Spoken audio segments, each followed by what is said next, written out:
Ernest Legier is head of the state's ATC, Alcohol Tobacco Control. Mr. Ernest, welcome to Kiel. Thank you for taking time for us, sir. My goodness, you're new on the job and you kind of stepped into a bit pile of it. A powder keg. Tell us about your first, 2-3 weeks on the job, less? What the heck?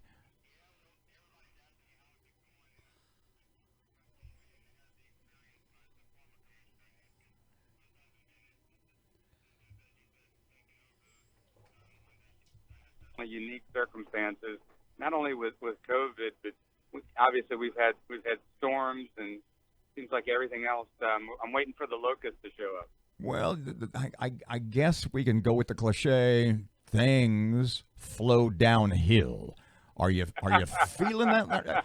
Is that your sense of your job right now, in the sense that well, no, I'm really happy.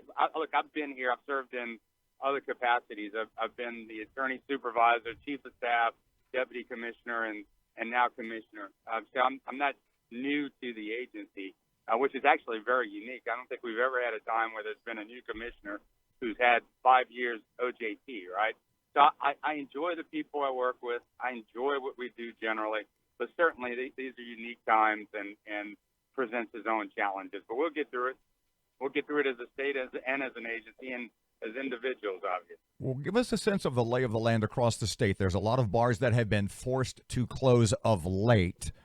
How are these being targeted is obviously too strong a word. What are their violations How are first? they being picked? Okay, so if I can just give a general lay of the land, which will put these recent actions into context. So we have had several proclamations up to this point, right? Most areas or most parishes are still in phase 2. There is now, because of the most recent proclamation, the option for parishes to opt into phase 3, which gives additional rights that are not available in phase 2, right?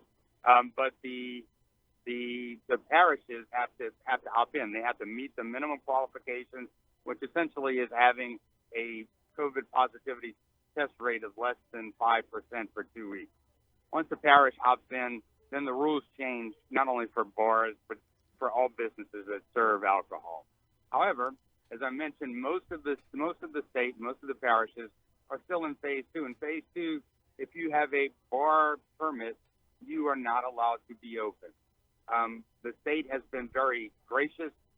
Our agency has been very gracious. And look, I also want to mention that I feel, and I've said this before, that we commiserate and we feel and bleed for every business that is not open and able to satisfy their obligations. I feel that our agency is in partnership with the businesses that we regulate. If the businesses don't exist, then we don't exist.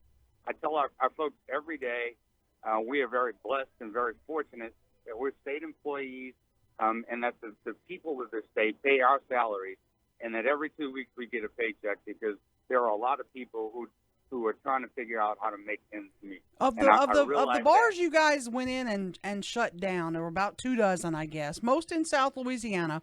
Was it from complaints? Was it from somebody drove by and saw? What are the big violations these bars have been doing?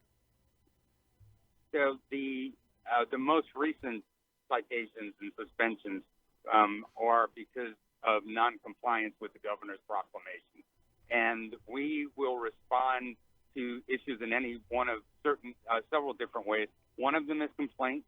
One of them is our agents, along with state fire marshal officers, actually out in the street, ensuring that public safety is a priority for every business out there. And in most cases, historically, we've given warnings. In fact, you can go on the Open Safely site and see all of the businesses and all of the different times they've been visited. This latest roundup has been for habitual violators, right? Folks who know what the rules are and choose, for whatever reason, that they are not going to capitulate with the governor's proclamation. We simply can't have a situation where people thumb their nose at authority and regulators and decide, hey, I know what the rules are, but I'm going to do what I need to do. In those cases, we have to resort to measures that are available to us by law in order to ensure that the rule of law applies and that the public safety issues are respected. But you obviously have to feel for these business owners who can't make their mortgage payments, who are barely above water. You obviously have some respect for them and for what they're going through, right? I absolutely do, and every day, I personally, as well as everyone in our agency, take those calls and try within the bounds of our duty and our job's obligation to do whatever we can in those situations in order to help in those situations. I absolutely feel that every day.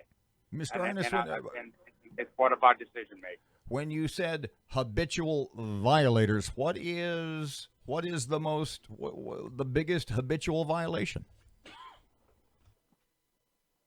So the big, in my eyes, the biggest habitual violation is you are literally required to be closed under phase 2, and you decide that you are going to open regardless.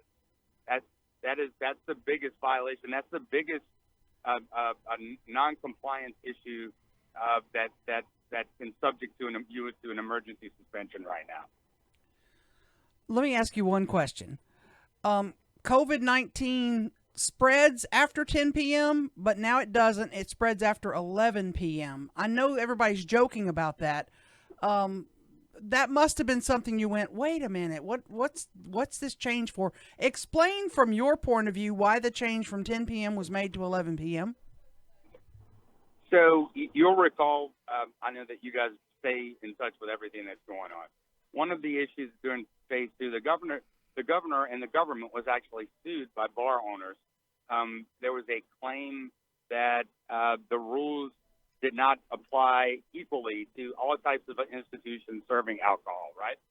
Mm-hmm. One of the considerations when determining what would happen in phase 3 was how we were going to ensure that as fair as possible and as much as possible, the rules applied to everyone.